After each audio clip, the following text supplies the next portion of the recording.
السلام علیکم معزز ناظرین، پیارے دوستوں، بہنوں، بھائیوں اور بزرگوں۔ میں حافظ صفدر نواز ایڈوکیٹ آپ کو اپنے اسلامی چینل کے اندر خوش آمدید کہتا ہوں، اور ہر روز کی طرح آج بھی ہم انشاءاللہ 11واں پارہ سورۃ یونس آیات نمبر 9 تا 17 تک کی تلاوت، ترجمہ اور تفسیر پڑھنے کی شرف حاصل کریں گے۔ تلاوت شروع کرنے سے پہلے ہم درود شریف پڑھتے ہیں، آپ بھی میرے ساتھ پڑھیں۔ اللهم صل على محمد وعلى آل محمد كما صليت على إبراهيم وعلى آل إبراهيم إنك حميد مجيد. اللهم بارك على محمد وعلى آل محمد كما باركت على إبراهيم وعلى آل إبراهيم إنك حميد مجيد. أما بعد فأعوذ بالله من الشيطان الرجيم. بسم الله الرحمن الرحيم. إن الذين آمنوا وعملوا الصالحات يهديهم ربهم بإيمانهم تجري من تحتهم الأنهار في جنات النعيم دعواهم فيها سبحانك اللهم وتحيتهم فيها سلام وآخر دعواهم أن الحمد لله رب العالمين. ولو يعجل الله للناس الشر استئجالهم بالخير لقضي إليهم أجلهم فنذر الذين لا يرجون لقاءنا في طغيانهم يعمهون. وإذا مس الإنسان الضر دعانا لجنبه أو قائدا أو قائما فلما كشفنا عنه ضره مر كأن لم يدعنا إلى ضر مسه كذلك زين للمسرفين ما كانوا يعملون. وَلَقَدْ أَهْلَكْنَا الْقُرُونَ مِنْ قَبْلِكُمْ لَمَّا ظَلَمُوا وَجَاءَتْهُمْ رُسُلُهُم بِالْبَيِّنَاتِ وَمَا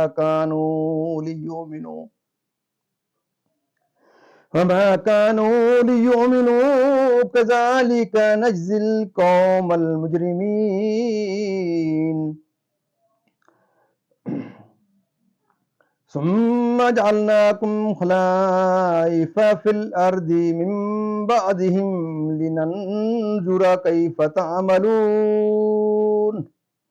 وإذا تتلى عليهم آياتنا بينات قال الذين لا يرجون لقاءنا ائت بقرآن غير هذا أو بدل قل ما يكون لي أن أبدله من تلقاء نفسي إن أتبع إلا ما يوحى إلي إني أخاف إن عصيت ربي عذاب يوم عظيم.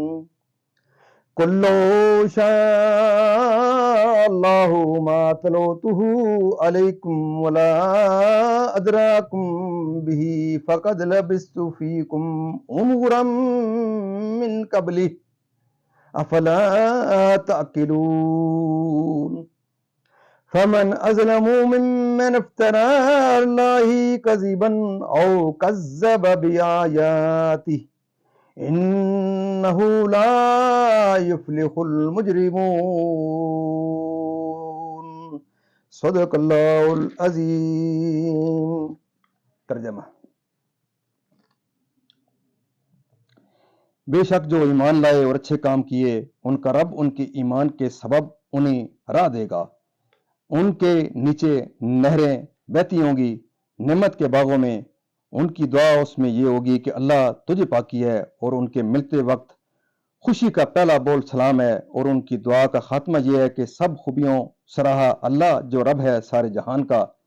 اور اگر اللہ لوگوں پر برائی ایسی جلد بھیجتا جیسی وہ بھلائی کی جلدی کرتے ہیں، تو ان کا وعدہ پورا ہو چکا ہوتا، تو ہم چھوڑتے انہیں جو ہم سے ملنے کی امید انہیں جو ہم سے ملنے کی امید نہیں رکھتے، کہ اپنی سرکشی میں بھٹکا کریں۔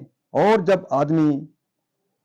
آدمی کو تکلیف پہنچتی ہے ہمیں پکارتا ہے، لیٹے اور بیٹھے اور کھڑے۔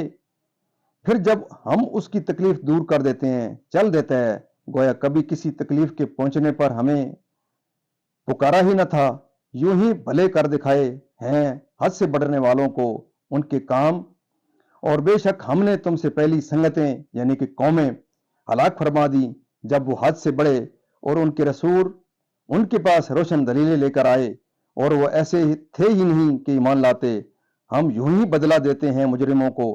پھر ہم نے ان کے بعد تمہیں زمین میں جانشین کیا کہ دیکھے تم کیسے کام کرتے ہو، اور جب ان پر ہماری روشن آیتیں پڑھی جاتی ہیں تو وہ کہنے لگتے ہیں جنہیں ہم سے ملنے کی امید نہیں کہ اس کے سوا اور قرآن لے آئیے یا اسی کو بدل دیجئے۔ تم فرماؤ مجھے نہیں پہنچتا کہ میں اسے اپنی طرف سے بدل دوں، میں تو اسی کا تابع ہوں جو میری طرف وہی ہوتی ہے۔ میں اگر اپنے رب کی نافرمانی کروں تو مجھے بڑے دن کے عذاب کا ڈر ہے۔ تم فرماؤ اگر اللہ چاہتا تو میں اسے تم پر نہ پڑتا، نہ وہ تم کو اس سے خبردار کرتا، تو میں اس سے پہلے تم میں اپنی ایک عمر گزار چکا ہوں۔ تو کیا تمہیں عقل نہیں؟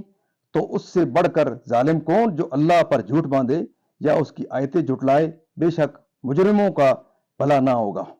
معزز ناظرین، یہاں تک اس کا ترجمہ اختتام پذیر ہوا، اب اس کی تفسیر تسلسل سے۔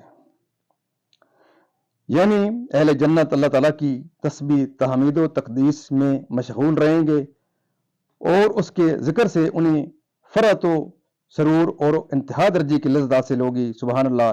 یعنی اہل جنت آپس میں ایک دوسرے کی تحیت و تکریم سلام سے کریں گے، یا ملائکہ انہیں بطور تحیت سلام عرض کریں گے، یا ملائکہ رب عز و جل کی طرف سے ان کے پاس سلام لائیں گے۔ ان کے کلام کی ابتدا اللہ کی تعظیم و تنزیہ سے ہوگی، اور کلام کا اختتام اس کی حمد و ثنا پر ہوگا۔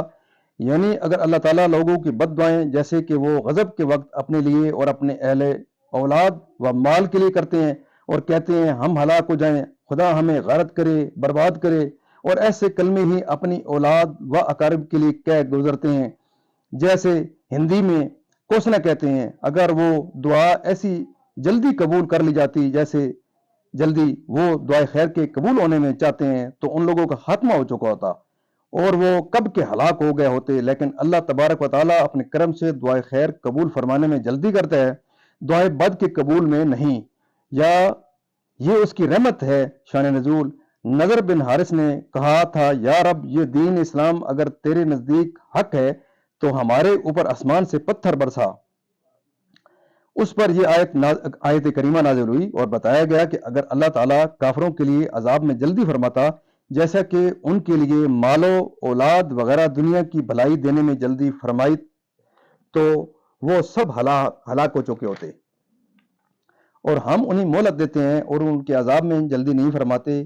یہاں آدمی سے کافر مراد ہیں ہر حال میں، اور جب تک اس کی تکلیف زائل نہ ہو دعا میں مشغول رہتا ہے اور اپنے پہلے طریقہ پر، اور وہی کفر کی راہ اختیار کرتا ہے اور تکلیف کے وقت کو بھول جاتا ہے، یعنی کافروں کو۔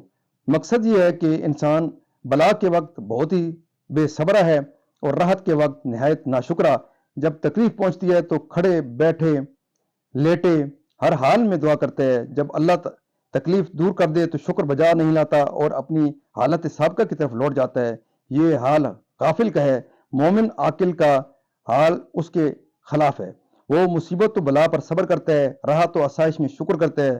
تکلیف و راحت کے جملہ احوال میں اللہ تعالیٰ کے حضور تضرع و زاری اور دعا کرتا ہے، اور ایک مقام اس سے بھی اعلیٰ ہے جو مومنوں میں بھی مخصوص بندوں کو حاصل ہے کہ جب کوئی مصیبت و بلا آتی ہے اس پر صبر کرتے ہیں، قضائے الہی پر دل سے راضی رہتے ہیں اور جمیل اور جمی اعمال پر شکر کرتے ہیں، یعنی امتیں، اور کفر میں مبتلا ہوئے جو ان کے صدق کی بہت واضح دلیلیں تھیں لیکن انہوں نے نہ مانا اور انبیاء کی تصدیق نہ کی، تاکہ تمہارے ساتھ تمہارے عمل کے لائق معاملہ فرمائیں، جن میں ہمارے توحید اور بت پرستی کی برائی اور بت پرستوں کی سزا کا بیان ہے، اور آخرت پر ایمان نہیں رکھتے جن میں بتوں کی برائی نہ ہو۔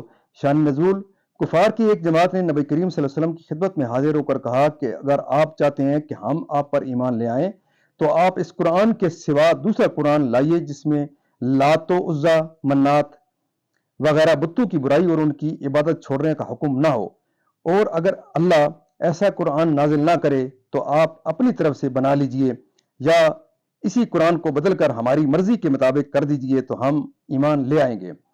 ان کا یہ کلام یا تو بطریق تمسخر و استہزاء تھا یا انہوں نے تجربہ و امتحان کے لیے ایسا کہا تھا کہ اگر یہ دوسرا قرآن بنا لائیں یا اس کو بدل دیں تو ثابت ہو جائے گا کہ قرآن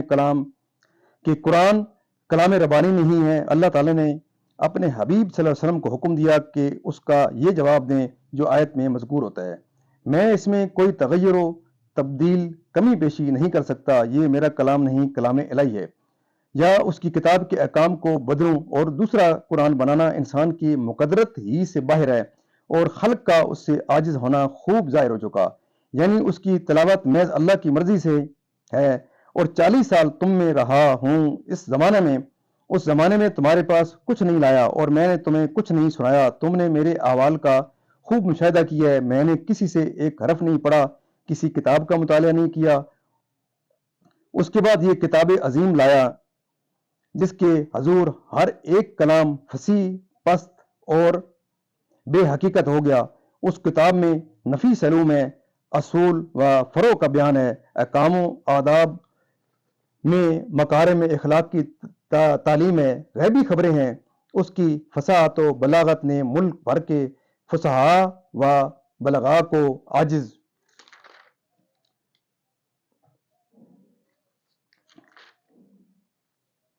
کر دیا ہے۔ ہر صاحب عقل سلیم کے لیے یہ بات اظہر من الشمس ہو گئی ہے کہ یہ بغیر وحی الہی کے ممکن ہی نہیں کہ اتنا سمجھ سکو کہ یہ قرآن اللہ کی طرف سے ہے، مخلوق کی قدرت میں نہیں کہ اس کی مثل بنا سکے، اس کے لیے شریک بتائے بت، یعنی دنیاوی امور میں، کیونکہ آخرت اور مرنے کے بعد اٹھنے کا تو وہ اعتقاد ہی نہیں رکھتے۔ مزید ناظرین، اللہ تعالیٰ کے فضل و کرم سے آج تک کی یہاں تلاوت، ترجمہ اور تفسیر اختتام پذیر ہوا۔ ہم اللہ تعالیٰ کے دربار کے اندر ہم دعا کرتے ہیں اس